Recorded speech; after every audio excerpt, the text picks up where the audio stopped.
Who's your provider? No. Yeah, mine says 701. Mine says 701 too, but I figure. Okay. Let us start. Welcome to the Kaysville City Planning Commission meeting for Thursday, October 11th. Start off with approval of the minutes.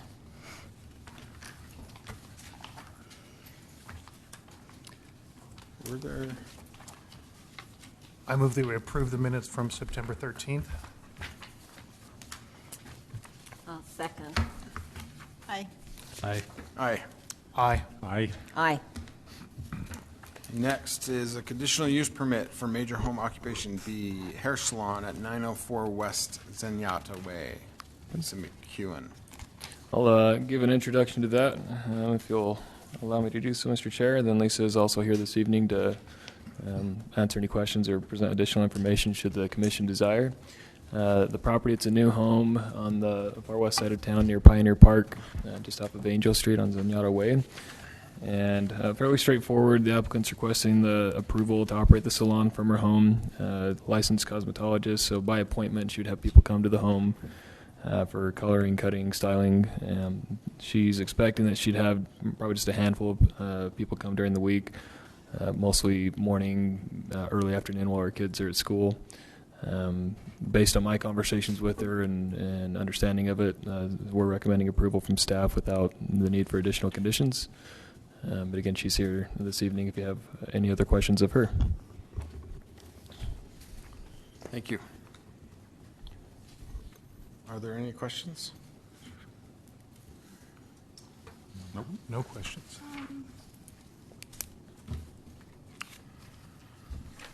Do you have anything you want to say? Are you Lisa? I am. You're here. Okay. If you want to make an appearance. I will, because I'm here. As a new resident to Utah, I'd just like to thank the city of Kaysville for this opportunity to be self-employed. Once again, I was a salon owner in Arizona, and this is just kind of the footsteps, and we'll see where it goes. And like I said, it's just me, myself, and a few clients right now, but if it becomes anything great, then I will be looking for a suite to rent, but that's about it. Great. Thank you. Thank you. I appreciate it. Yeah, good luck. Thank you. Take a motion. Okay, I'll make a motion that we approve conditional use permit for major home occupation B, hair salon, for Lisa McEwen at 904 West Zenyatta Way. Second. Aye. Aye. Aye. Aye. Aye. Aye. Luck. Good luck. Yeah. Okay, next is a conditional use permit for major home occupation B, preschool at 163 East, 1400 South. Lisa Ferguson. Okay. Again, by way of introduction to this item, we'll see how much I can cover on it. Speaking with Ms. Ferguson, she was out of town and unable to attend this meeting this evening. So I've let her know, well, hopefully I understand it well enough, present that, and then if there are questions or something that we're unable to answer or don't feel comfortable making a decision this evening, she's okay with it being tabled and coming back another time. So we'll do our best here. But so she's looking to do from her home a preschool, and so there'll be a lot of reading here. Follow along. The preschool essentially from her home, morning and afternoon classes on Tuesdays and Thursdays. 2 different sessions, 3 hours apiece, so a 3-hour morning space, then a 3-hour afternoon session. Hers is a little unique, and the reason I explained her teaching model is she said that she's got to have a fair amount of children that come and participate because of the way she teaches and the program she uses. And so she'll section them off into groups to do different activities, and she said it's not helpful to have 1 or even really 2 kids doing that activity at a time, as the socialization and toddler skills that they need to learn are so important to do with groups. So because of that, she's hoping to have as many as 15 students at a time. To help with the students, she doesn't actually employ anybody, but she'll take different parent volunteers during each class, as many as 3 parents that will help out at a time. And so her home being at the end of the cul-de-sac, I talked to her great length about the traffic concerns that might come with that as people come to drop off and pick up the kids. And where she's kind of got up and running and decided that, yeah, she's going to stick with it. So she got the license. She's been experimenting already and has found that she'll have the parents that are staying to assist with the class with park in the driveway. Other parents will actually just pull in, drop off, let the kids out. When they come to pick up, she'll actually walk the kids along this 1450 South Street, and parents will line this area that doesn't front any houses where they do the pickup, and so that way they're not blocking the cul-de-sac. She did mention that it not only pickup theoretically could be interesting, but there's neighbors that happen to have a lot of vehicles, and so the cul-de-sac is just difficult anyway in this particular neighborhood. So she's already started doing that and anticipates doing that for the pickup time. Typically, it's been very common for the Planning Commission when looking at a preschool to set a limit at 12. Technically, our ordinances state that there needs to be a limit on either the number of students or the number of vehicles that bring them to the site. It doesn't state that has to be 12. I think that's kind of become commonplace because our daycare type services does have a limit of 12, and where they're very similar in type of use, that's where we've come up with that number. So where she's asking for 15, I believe that it's in your power to grant that many. I think it'd be one where staff's recommendation sounds like it's working. I don't know that she necessarily has 15 yet. But would be to recommend the approval of the preschool with the limit of 15 on the number of students. Also wanted to limit the number of helpers, and then see how it goes. If there were issues, let her know. We may be back either to pull the license or put further restraints on it. But that's the recommendation, and hopefully that's enough detail. If there are questions, I'll be happy to attempt to answer them. But again, she's not around this evening, so if need be, we can call her back another night. Did she happen to mention her hours of start and quit? Probably. Unfortunately, I didn't put them in the report. So I think they go essentially from a 9 to noon and then a 1 to 4 type class. Yes, I do live in a similar situation with a preschool next, and when they line up, if I haven't already left for work, it's a problem. So like 8:30 or 9 would be better, I think. Yep. My other concern would be with the volunteers, the parents. Where are they going to park? Yeah, so according to her, they actually stay in the driveway. So she's got enough room where they can pull off the street and use that where they're there for the duration of the class. And then the parents, as they're dropping off, typically don't even pull in. They'll just stay in the street, let the kid out, and then continue on. So that was her anticipation, is they would use the driveway. So what's the difference between a daycare center and preschool? I might lean on our expert here at the other end of the table if I get this wrong.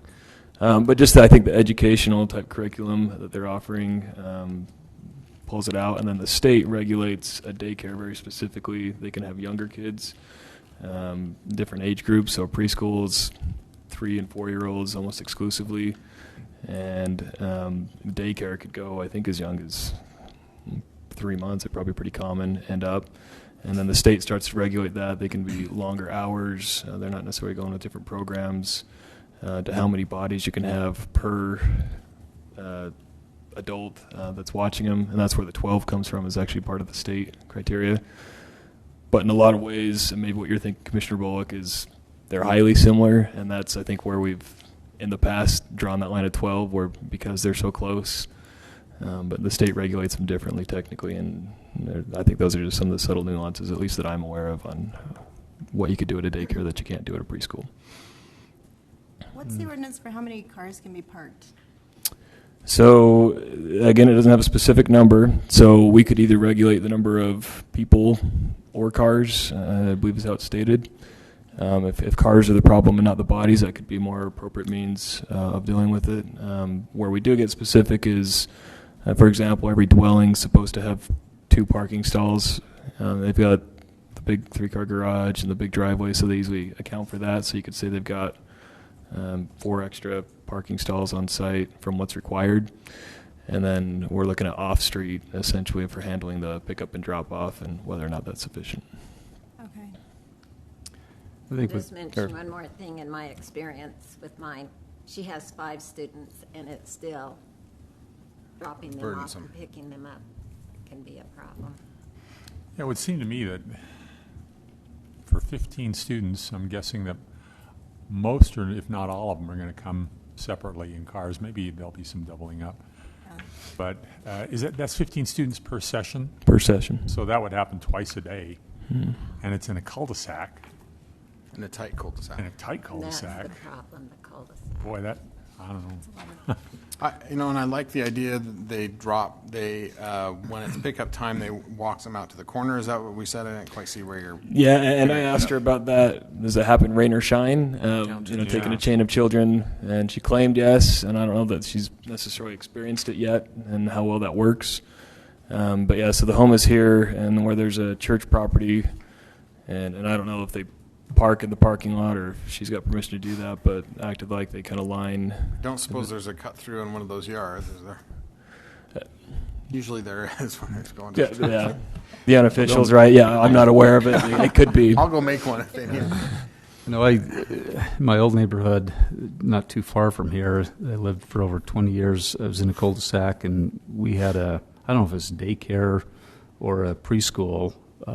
It was actually almost located in the identical position to this, and a lot of them actually came from the same neighborhood, and the moms would walk them down.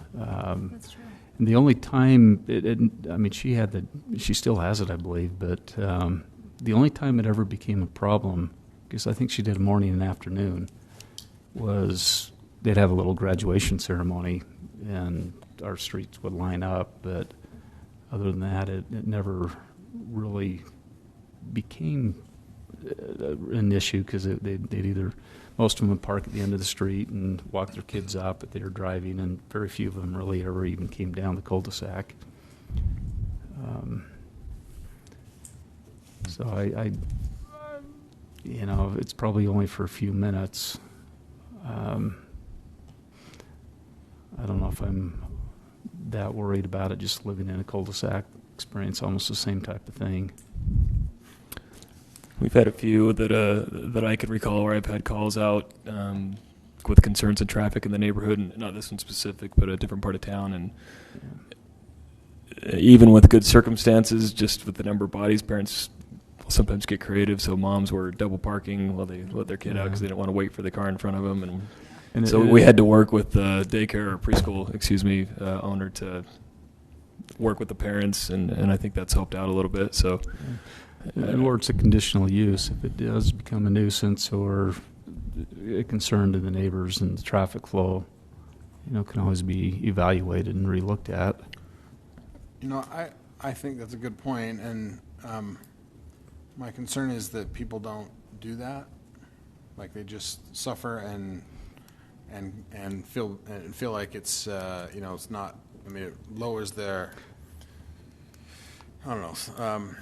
lifestyle a little bit, but I also don't see there's anybody here to talk about. Was the email we got from Josh, that was on the... It's a different one, right? I believe, yeah. Same kind of concerns, but... Very similar, yeah. So is the part of the deal that she will do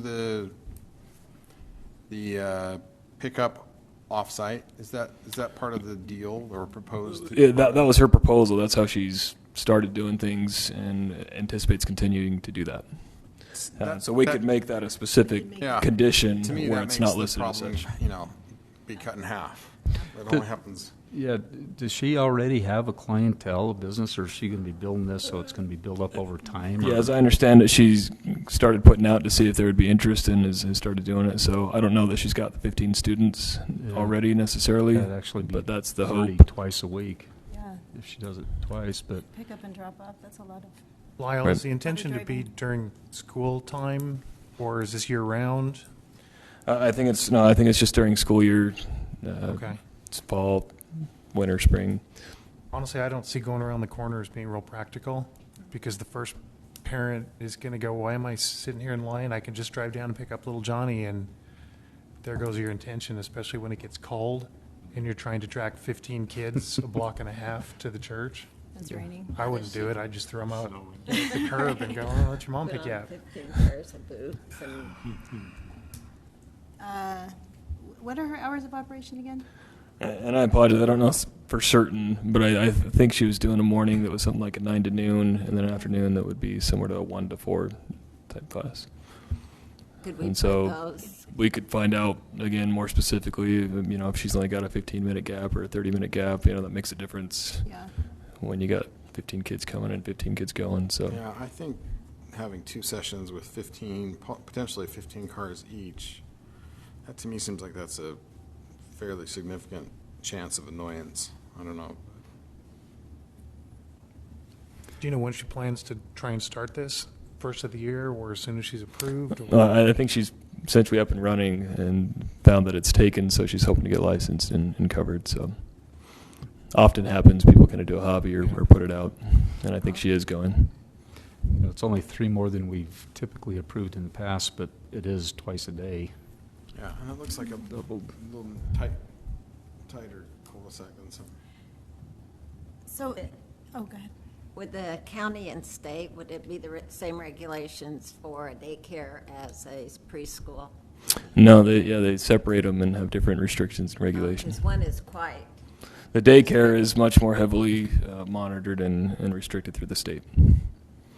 I don't know if they do much at all with the preschool technically through the state, other than if somebody's registering articles or setting up a business entity, LLC, that type of thing. This house does have a pretty good driveway. This house was on the market a couple of years ago, and we looked at it, and it is pretty big. And the cul-de-sac, aren't most cul-de-sacs pretty much standard size? Yeah. So because I'm looking at this going, I think it looks pretty similar to the one I lived in.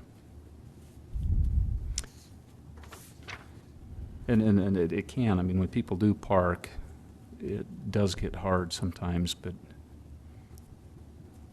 if it's drop off,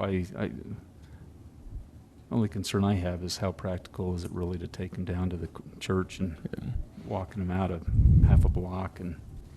Yeah, it's I 3 or think 4 you're right. houses. I think they're but going it's to drive distance. in and Yeah, they're pick them probably gonna up drive and it anyway. drop them off. Do we want to perhaps table it until she Yeah. can be here in 2 Let's ask her weeks some more and questions. Yeah.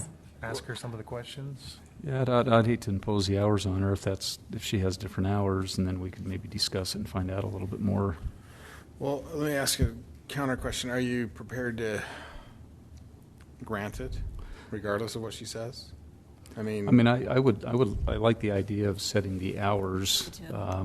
I'm not overly worried. We've approved a lot, but most of them been with fewer students, and most of them been once a day. Mhm. So there is an increased traffic, and so I think the hours of operation are to me are important. But other than that, I Even the number of students, she may have thrown 15 out just as, The that's a max. maximum. well, but I'd he be said happy that with 10. he said that her plan requires Oh, yeah. a critical mass of Right. 3. And she may not hit it, but that's what she Yeah. would desire, is to get as many as would be we would allowed. need to see if she could settle on 12. Yeah. Lila, you say she's operating already? I believe so. And then for this meeting, were the neighbors notified? Yeah, we put up the sign as far as notice in the cul-de-sac, the bright yellow one. We don't send out mailers or anything other. So assuming they saw the sign, that's the amount of notice they would have Okay. Well, received. you'd think the people that were most worried about the cul-de-sac residents would have seen it. Yeah. Yeah. Wouldn't they, right? 'Cause they And have see you it gotten all any the time. comments? Yeah, so it was not brought to our office through any comments. She came in knowing that she would need to be licensed, and then I've not had any comments personally. I don't believe anyone else in the office has from the neighborhood. That's probably okay. So because I'm inclined to grant it, but I guess if we set those hours and she had a different idea, she could discuss that with you. But I do think there needs to be enough time so it's not congested during the morning rush hours and the evening rush hours. And not too close together either. Yeah, Yeah. You're allowed to make conditions. yeah. it's nice to have their input on those conditions, but that's not required. Can we leave it flexible so that we say that the subject to the staff working out an acceptable traffic schedule, and then you to work it out and make it You can grant do it that that way? if you trust the staff to that level, that's fine. Well, yeah. Yeah, You'll still be here, right? Yeah. so- Kyle, anyway. He's gone. He'll be here. And they'll often do that, and I'd be happy to work with her on that because, just as stated, when you schedule things when everyone's leaving for work and Yeah. those type of things, I it think that causes makes them sense. problems too. So they'll try and it avoid really that. really doesn't leave a whole lot of flexibility with time because it's really pretty much 9 to noon and 1 to 4 if we want to miss the time periods. I'd like to ask just a question. So say we put those conditions, does she then have to appeal it? Which would be better on her behalf? Would she have to appeal, or would? I think probably the process we'd go through, if she's got concerns with the conditions, we would just re-review it, and she could technically appeal the decision within a 5-day period, I believe, is the time she would have. But she could also just come back and say, I wasn't here, missed it, She could do it's it. not working for me, can we look it over? We could always come back. Okay. We wouldn't make them go through a formal appeal. We'd just let them come back and ask for a modification to the conditional use permit, which is, That's what I. Yeah, just Well, and amend it. if we leave it with some latitude with staff to work it out, then that's unlikely to happen, right? Right. Because you'll just come back and say, we couldn't come to agreement, and then we have to, yeah. Okay. Well, with that, I'll go Go ahead and make Yeah. a motion that we grant a conditional use permit for major home occupation B preschool for Lisa Ferguson at 163 East, 1400 South, with the conditions that that it is in compliance with Title 17-26-4 of Kaysville City Ordinance, and it be limited to no more than 5 students per session, no more than 3 adult non-resident helpers per class. 15. Or 15, what did I say? 5, oh, 15, yeah, 15. Yeah, Well, 5, that we're takes really care of your limited traffic here. problems. With hours 15. of operation from 9 to noon for the first class, 1 to 4 for the second, and if there's any concerns or conflicts, to work with staff. Second. Aye. Aye. Aye. Aye. Aye. Aye. Okay. Next is conditional use permit for major home occupation B, health coaching for Karen Nance at 311 Flower Mill Drive. Okay, so I'm not alone on this one. Mrs. Nance is here this evening, so I'll just give the brief introduction and let her give additional detail. This is another property on the south end of town, just north of Burton Lane, on a cul-de-sac again. And the homeowners, excuse me, Mrs. Nance, is looking to do some health coaching where she would have either one-on-one sessions to discuss with her clients and also group lessons. Having visited with her and been on site and looked things over, and she's got quite a bit of parking on the property. You've got not only the 3-car garage, a lot of space in the driveway, but also an RV pad type on the side with a gate that can open up and let a little more people in the back there. So I know that the Planning Commission, I believe, received an email with some concerns about parking when you're talking with groups. Probably debatable whether I think 8 cars it says in the staff report can fit on there or not, but working there on site, based on the understanding of likely when it's groups, you have families or others that are come, so it's, we'll let her explain it further, but probably not 1 car per person when it is a group type setting that would be coming to the home. So at least with that initial understanding, and the commission have been aware of just that one concern that was expressed. Staff's recommended approval, limiting the number to 12 per session on the number of bodies at any one time. So with that, I'd be happy to turn it back to the commission, and I'm available for questions. And again, the applicant's here this evening that can explain things further. Great, thank you. Should you ever come up? Why don't you come up forward and state your name, and we'll ask some questions.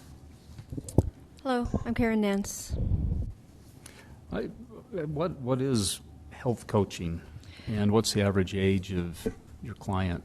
Okay, I am a student at the Institute of Integrative Nutrition.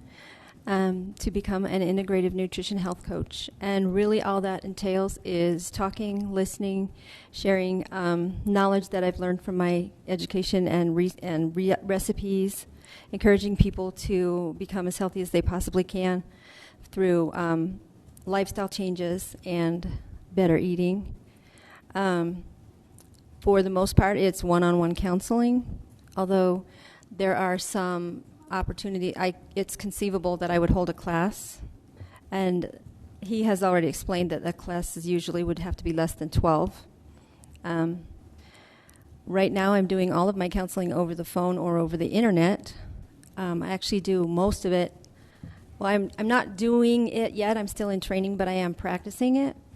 And I'm practicing it with people all over the country, even some people in other parts of the world. And it's just all being done by internet. But it's possible that I'll have clients come to my house.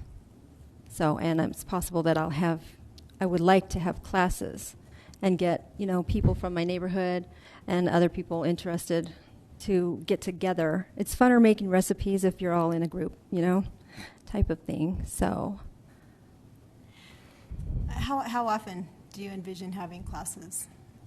Classes, probably once a week. Group sessions, and about what time of the day? Well, I'm a teacher by Okay. day, and so this would be in the At evening night? or perhaps on a Saturday morning.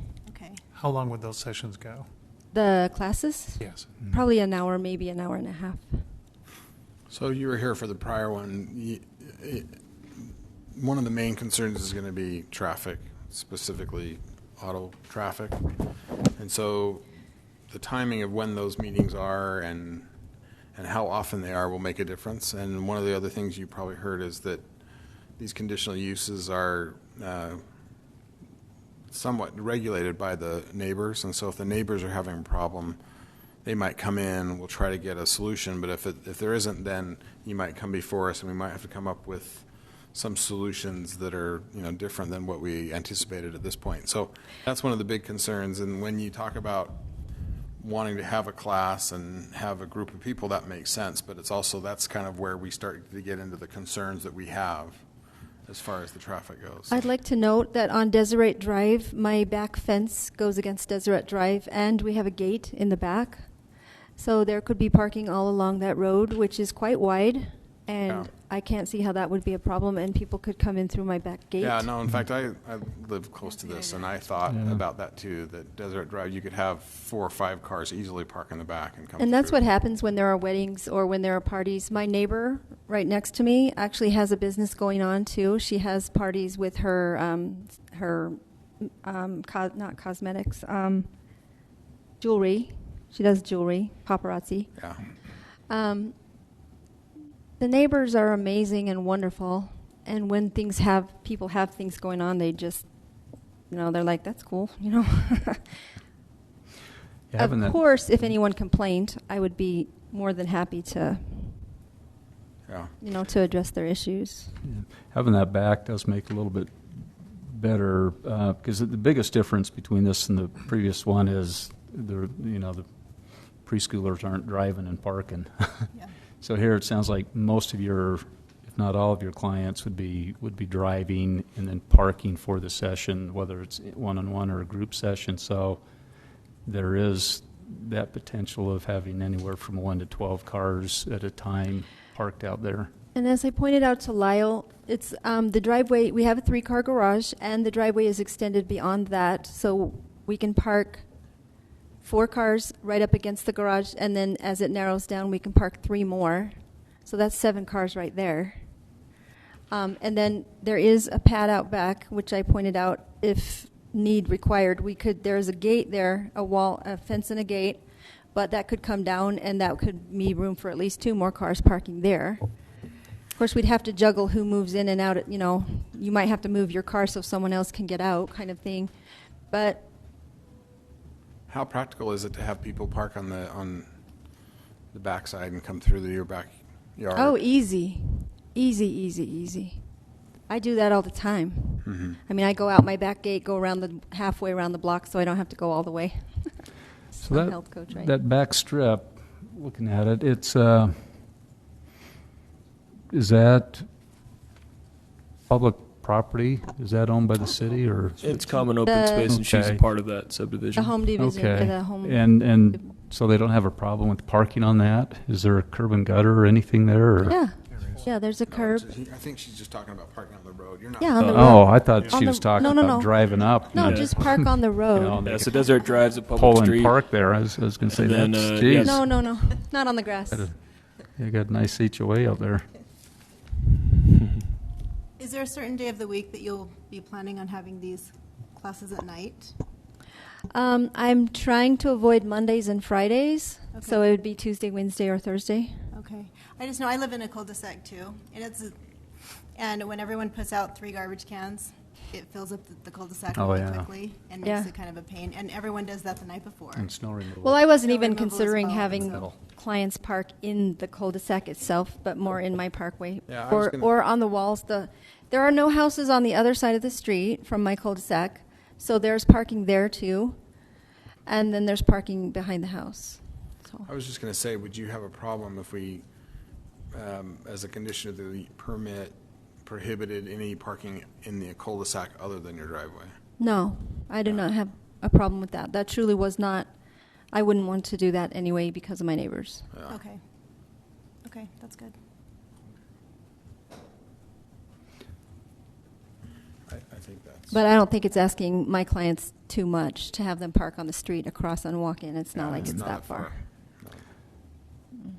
So I guess you mentioned, maybe once a week. If that were a condition, would you feel that might be restrictive if it was just once a week, or what would you prefer? I have had thoughts of doing it 3 nights a week, just because I have so many different things to teach. Like I could teach a class on sprouting one night and a class on cleansing your colon another night. Man, that's a fun class. You would be amazed. You might like it. I could live with 1 day a week. I could live with not holding the classes at all. The main source of my income is going to be the one-on-one coaching. But Well, I think you can have classes. I think if you limit the parking in the cul-de-sac, that takes care of a You're big really chunk not of the concern. disturbing anybody if Yeah. you're outside the cul-de-sac. Yeah. I mean, you've got to go quite a ways before you even reach another driveway. Yeah. Oh, yeah, you do. yeah, you have room for 1 or 2 cars on each of those corners before you're in anybody's driveway. And there are often people who park. If you see the space between my driveway and the neighbor, they park, out into just when they're visiting, not with meetings or anything. Yeah. But it works. I've not had complaints. We're a good neighbor. Our cul-de-sac is amenable to each other. So. That grassy area that you just had the pointer on, is that yours? Up by her house, right there? Yeah, the property Yes. line, you can kind of see the Yes, fence. the grassy area between myself and my neighbor is ours, Would probably. and we fit have a all the car. backyard. Well, and I'd even recommend on nights that you hold the class, move your own cars. Put those out and let people park in In your my garage and your space, driveway. yeah. You've got plenty of space. Yeah, that's not even counting the 3 spots in the driveway. I mean, inside the garage itself. We haven't even counted those yet. So, Well, I think we're ready for motions. Yeah.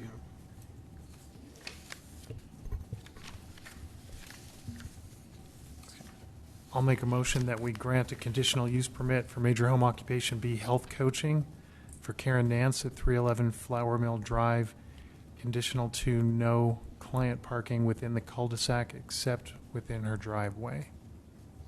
I'll second. Aye. Oh, Aye. Good, we got it. Aye. aye. Aye. Aye. Sorry, forgot where we were. That's great. Good luck.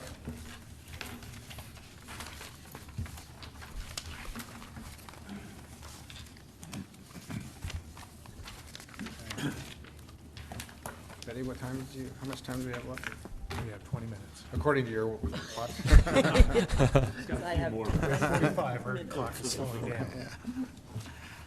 All right, go ahead. Okay. Yeah, well, knowing our time frame, and then I'm going to throw a curveball your way. We'll go back to this discussion on the cell tower ordinance. So, as sometimes happens too much, as I was discussing this with some colleagues at a conference I was at this week, I got some other ideas and things, and so I'd maybe make some suggestions to put into this. But what I'd hope to get from the commission tonight, we'll briefly dive into some of the specifics on it, make sure that it is in fact the direction you want to head in general before we make the efforts to even add or make other changes to it. And then I'll tell you kind of the idea on what some of those are. We'll have you wrapped up and done. So unless the commission feels differently, I don't think we're looking necessarily for a recommendation this evening, especially with some suggested changes that you don't have in front of you in your packet. So if you each have the copy with you perchance, what I thought I would do is, again, initial high-level general consensus.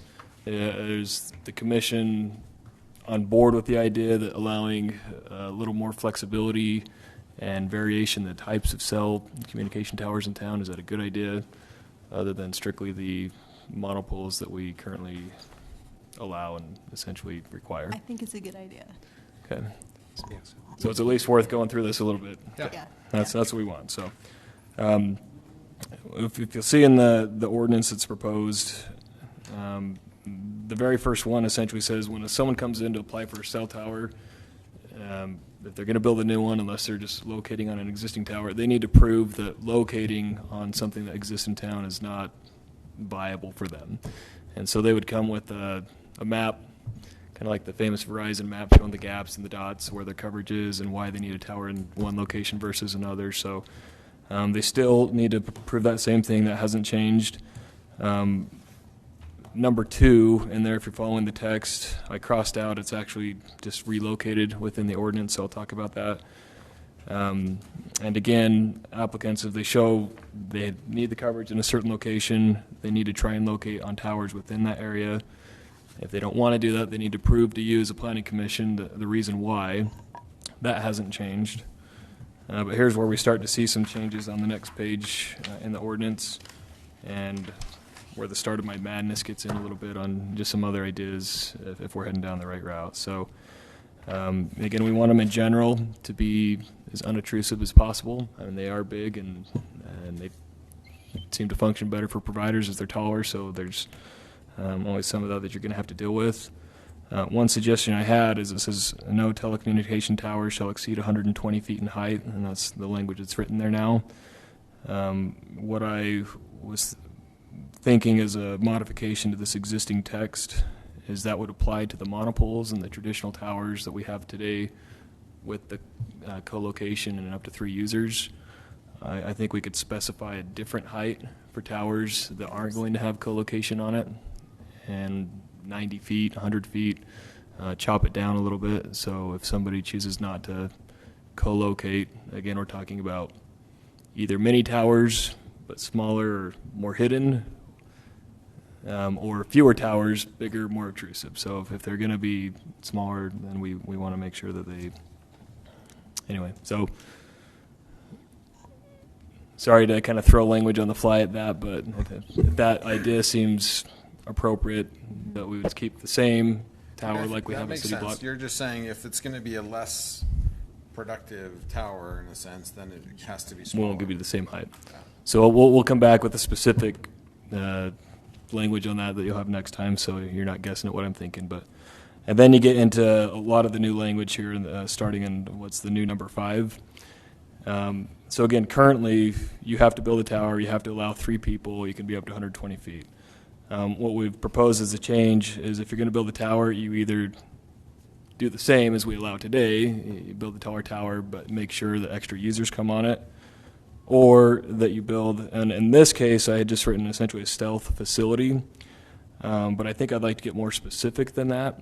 And so under that, it started to kind of define a stealth facility, and I found some example ordinances, and the colleague that I met with showed that, where we could say, for example, under B, the owner of a telecommunication tower shall construct a roof-mounted, wall-mounted, or facility which is considered stealth. And then I'd like to define very specific parameters for what's allowed for a roof-mounted antenna, what's allowed for a wall-mounted antenna, and then what's considered stealth and what those restrictions are. And that's probably where the height restrictions would come in, other than the 120 feet specific to a stealth tower. And hopefully that arms you as a planning commission, and you have some very specific criteria. An applicant comes in, they've already hopefully come to quite a ways on certain parameters when they're looking at these alternate facilities, and give you a little bit more clarity and ammunition on refining it. Yeah, I like the idea of defining it more. Otherwise, people get a little creative and try to justify things. Yeah, I think that It gives us more direction, too. my initial thought on the idea of stealth, and again, I've looked at a lot of other ordinances, but if I would have gotten some of these other ones first, we would have had this in here. A roof-mounted antenna may or may not be considered stealth, depending on how you define it. It's probably less obtrusive than a monopole. But I think we can get very specific on what is roof-mounted, what is wall-mounted, and then there will be some other broad, these examples that we showed with the water tower, pine tree, I don't know, more creative poles, and we'll fit that under a stealth definition. On to number 6, they're going to have to paint them so that they blend in as best as possible with the surrounding environment. The language actually gives us the ability to, if they tried it once and within 6 months we decided that it really was a bad choice of color, we can require that they change it again. Okay, good. The Planning Commission. Could I ask a question? When you Please. were doing this, are you thinking that an individual with property will be coming in and building, or are you thinking that they will have the property and a Verizon or a Crown Castle or somebody will then build the tower? It could be either, honestly. So we're less concerned as a group as to who's building it as to what it is. You're probably correct, and usually the Crown Tower or those other entities are the ones that often do it. But whether it's private or not, they need to all fit under the same rules and regulations. Have you looked at any of their requirements, say, from a company? Because they're the ones that are going to drive whether or not this is leased. Yeah, so I've met with at least one person who builds a lot of cell towers and does a lot of entitlement work on what works for them. So based on that feedback, they still like the big macro sites like we have currently. They need those for the main crux of their system, but they're able to supplement those networks with these alternative type towers throughout, and so that's what they're looking for. And we're hearing interest in different parts of town on maybe doing some more creative solutions because it gets them in locations that are closer to where they want to be. And that's kind of the main crux of the next thing. So there's some specific things that the Planning Commission can consider when you're looking at the towers. Under Section 7, I don't think we have any towers that don't have this, but I added in under number 8, putting the cables inside as a standard course of action to kind of hide those. Where I'd like to talk briefly is maybe under number 11, which is where they may be allowed and under what type. So this may get a little more refined when I separate a wall-mounted and roof-mounted antenna from stealth. So you may have actually a couple more columns in the table as to where those might be permitted. Frankly, just off the cusp, they're probably okay in the commercial areas, commercial buildings, but we'll see where that goes. The difference in this chart compared to what the city's permitted in the past, currently our agricultural zones, A1, A5, our LI, CC, and GC zones permit cell towers. So we've added a few areas where cell towers potentially could be built. That's the R zones, the RA, R1. The public use zone also was new to an areas that would allow it. And hopefully it makes some sense, but you'll see those asterisks there next to the C for conditional use. And the idea being, if we're going to allow it in the residential zones, we don't just want any house to be able to put up a giant pole in their backyard. But you'll see that it's allowed only on properties greater than 10 acres in size, which are far and few in between. And then you refine that even further. It's got to be occupied by either a public or quasi-public use. So map up here shows not which ones are quasi-public and public, but at least 10 acres in size or greater. A lot of this is right-of-way on that side of town. So once your churches, your schools, government entities pretty much are the ones that may be able to consider those in these areas once you get to that size of a property and those specific users. And that's where we've had some requests getting creative in park, school type areas of where that we're seeing that there's interest from companies to put towers. And so that's a big question. We don't allow them in those areas now. Would we be okay allowing something if it's maybe more tasteful type product? And so if that's a decent direction to go, I think that's a big consideration of the Planning Commission for your recommendation. Do we want them in those areas? I think we think as a staff that they're pretty good options from our perspective, but it's very philosophical on what's right and wrong on that. So I appreciate your input. And then the final several sections, because we created a table showing where they're allowed and where they're not, we've cleaned up just some of those other zoning districts and kept it all in one place where you could look where they're permitted. So that's the remainder of it. I think I've talked enough, kept us with maybe a couple minutes for questions so that we're not keeping you late. But if you'd like to discuss anything further, be happy to do that for a little bit with you. Thank you. I have one question. I'm not sure I'm reading this right, but in your table it says the C asterisk on the RA, R1 zoning districts, and then it says down there, allowed only on properties greater than 10 acres, which are also occupied by public use. Does that, so it has to be a public use and has to be larger than 10 acres in the RA? Correct, yeah. So the idea, if I was fortunate enough to have a house on 10 acres, I couldn't put a cell tower on my property because I'm not a public entity or a quasi-public user. But if a school or someone wanted it and they happen to be in that district, that's a location where it could be considered.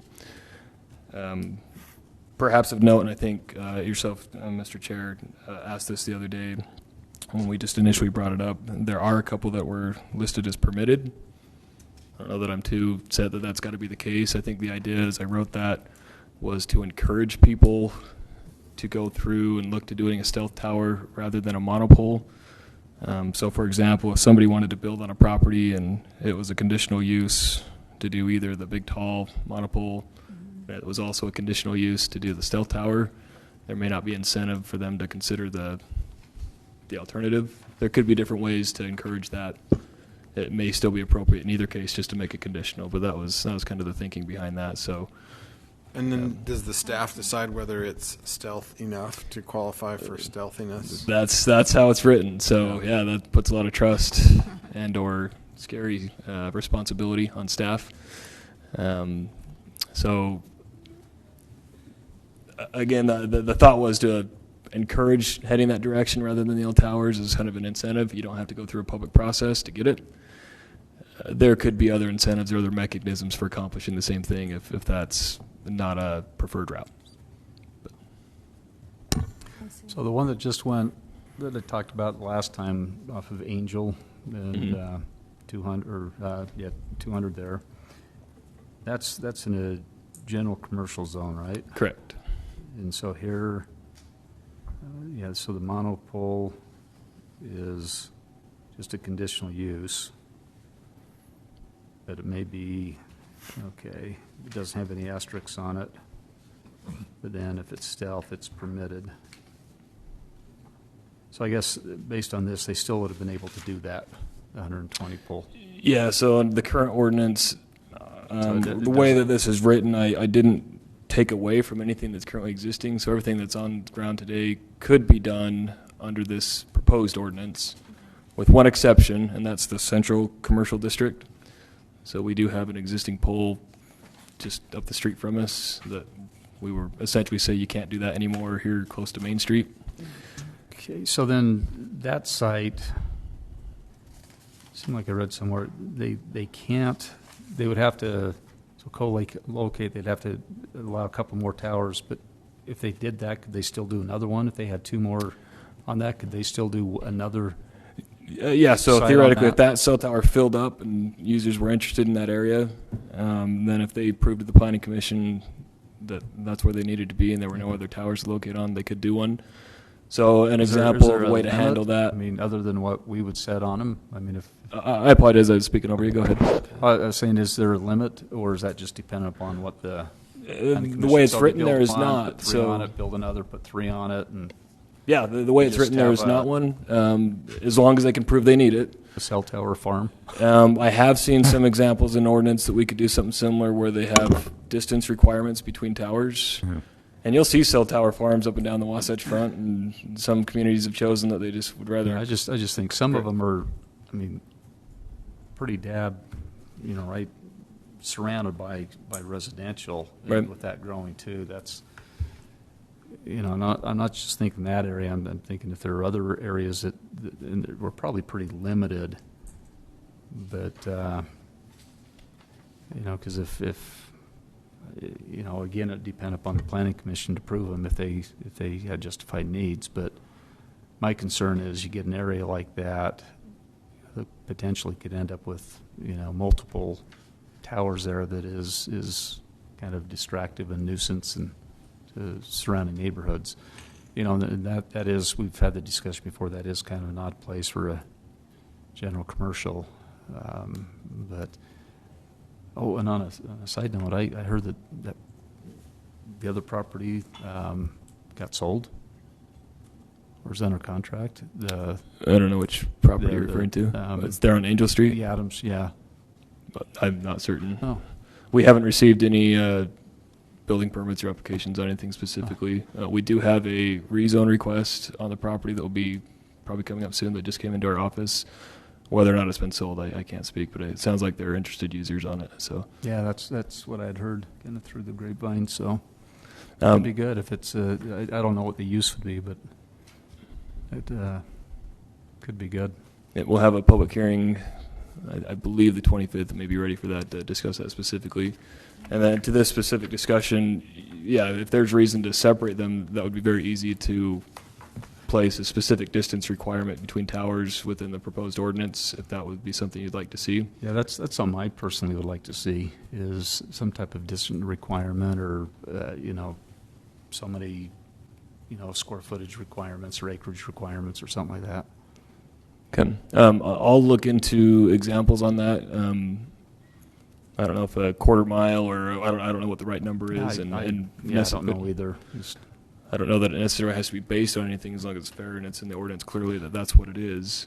And I don't know if the point comes when we're using so much data that we're building towers left and right that's obtrusive to the cell service that we have in Kaysville, then we could amend it perhaps at that point. I think that's a long ways off before we're. So yeah, if we have a reasonable distance, I'll try and look that up and propose one I have a to question, create some gaps. Just for clarification, so stealth just means that it's hidden by something, right? Or it's not in plain sight, it's just not a real, Disguised. it's disguised, so it's aesthetically more pleasing. That's what it's supposed to be. So whether it's defined clearly enough in this, the way I put it in the language, it says a stealth tower a tower may be considered stealth if it includes unique design and construction techniques that minimize the visual impact of the facility. Okay. And then it gives some examples. So that's the idea. Is hopefully it is less visually impactful. Doesn't mean it's going to be invisible. Sometimes they're worse than better, so you got to keep an eye on them case by case. Okay. That pine tree is a great example. You stick that in the wrong spot, then it's going to stand out way worse than just a normal tower. So we could get more clear on that if you think there's a better way to define what stealth is in your mind. And that's also part of the reason I thought it'd be appropriate to pull out the roof and wall-mounted antenna, because we can get very specific on how we want to see those. Okay, And maybe keep a more broad term on the stealth if we're okay with that. okay. Well, and I think That makes overall, sense. I think the more specificity we can get, the better, because if the standards are too vague, and then we leave it up to a lot of interpretation, if a reasonable interpretation can be made by the applicant or by somebody else saying, well, but I think this other one meets that, Yeah. and then and if it's reasonably determined that could be, acceptable, then they win. Yeah, right. according to the statute that's now in the state code and the court case that was decided back in the 90s. So, and stealth is a hard one to define, but the more specificity we can get on it, probably the better off we'd be. But you know, the dilemma of that is that we wind up with an ordinance that thick, trying to define everything. And so, I mean, that palm tree is a good example of how you'd think it, you know. yeah, is that really they're stealth? definitely trying for stealth, and yet. It's not really here. In Not the here. wrong context. Yeah. But still, I think it's better than not having it there, but it is kind of weird. But see, that's one of those things where you could wind up with a whole bunch of different interpretations from people. A lot of people saying, yeah, I think that meets it, and other people saying, no, I don't think it does. Yeah. True. And who wins in that kind of a situation? So you have a lot of these listed as conditional and permitted. So what's the difference in the standard? And all of these standards that you've got, I'm assuming that all of them, whether they're conditional or permitted, need to meet these standards. So what would you do with one that's conditional that would be more than beyond these standards? I know we've got some standards in our conditional use chapter, but they're pretty general. And it may not be an improvement upon that, but item number 7 has some specific criteria that the Planning Commission can consider on its conditional use review.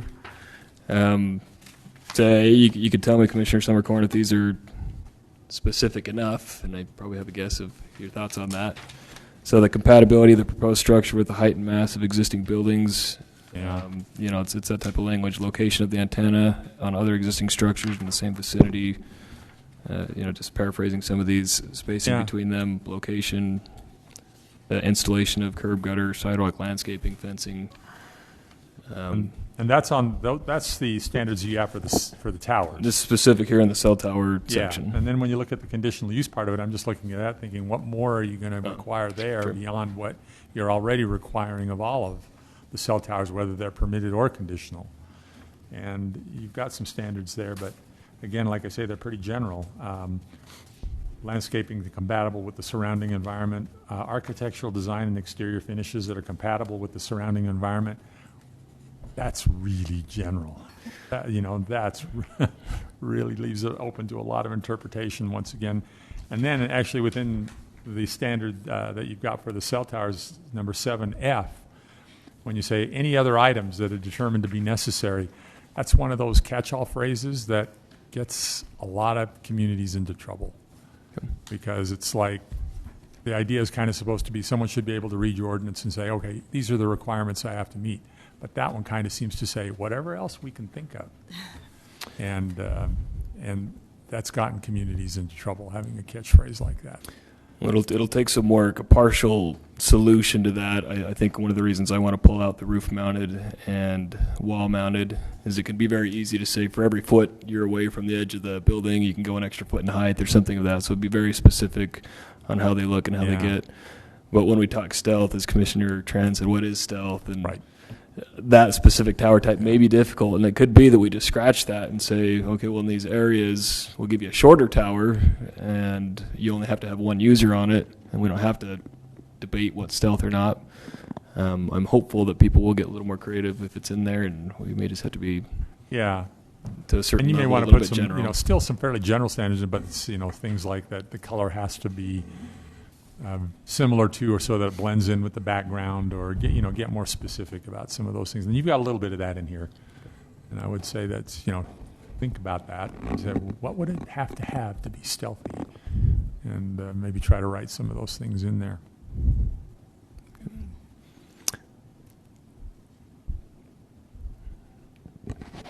I think that's enough cell tower talk for me tonight. So.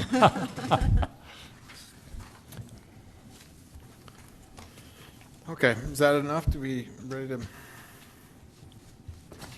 hand it back to the staff? Yeah. Okay. So do you want a motion or just? I think we've got the direction we need. There's clearly not a specific recommendation for the council, so we'll keep working on it as staff. Great. Next item is a call to the public.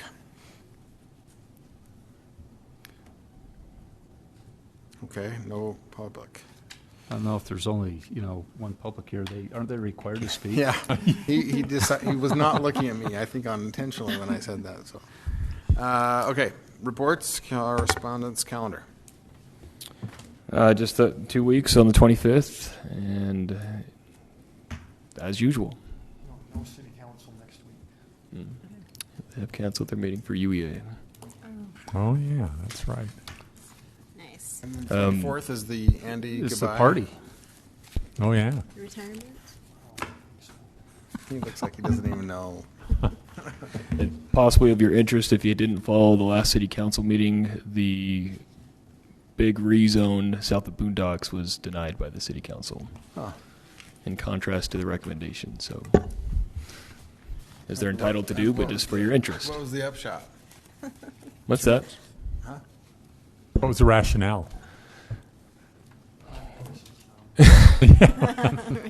I believe the concern from the council, and hopefully I'm not speaking out, was just the giving up of commercial property with so little in town. So I think that was the main basis behind their decision. I think you put this out last time, but the land use law conference is on the 23rd and 24th. Yes. Yeah, I think I've outreached, so if there's still interest, let me know. I think we've sent that to those of you to look into. And let me know if you got questions on any of it. All right. All right, I'll take a motion to adjourn. So moved. Adjourn.